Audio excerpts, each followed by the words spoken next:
Sosok Tante Besti yang bangun perumahan janda dan duda cuma modal KTP dan nafas.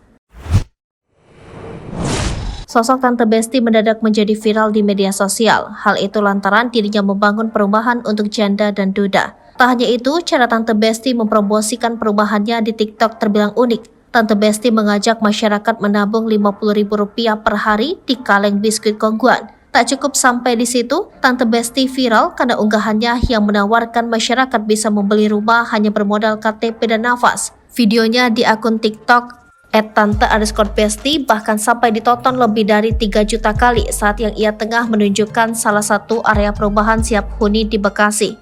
Tante Besti menunjukkan salah satu contoh rumah di Desa Sukaringin, Kecamatan Sukawangi, Babelan, Bekasi Utara. Ia berkeliling menunjukkan salah satu rumah tipe 36 yang sudah siap ditempati di lokasi tersebut.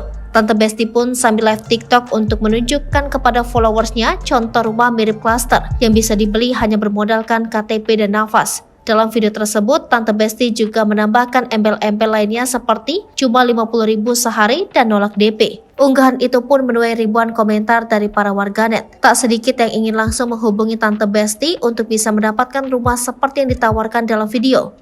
Setelah ditelusuri, Tante Besti ternyata CEO PT Konsumen Perubahan Nasional yang nama aslinya Diah Kusuma Putri Muda. Adapun rumah-rumah yang ditunjukkannya dalam video tersebut adalah properti yang dikelola PT Koperumnas dengan sistem kredit syariah anti riba tanpa melalui pihak bank manapun.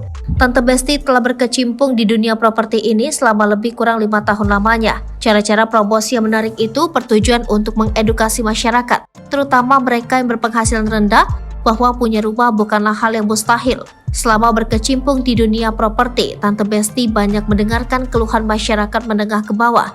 Banyak dari mereka yang ketakutan membeli rumah karena persyaratannya yang terkesan sangat membebani. Tante Besti juga ingin mengubah mindset masyarakat soal cara mengumpulkan uang untuk punya rumah. Karena itu, lahirlah ajakan menabung Rp50.000 per hari di kaleng Kongguan supaya bisa punya rumah.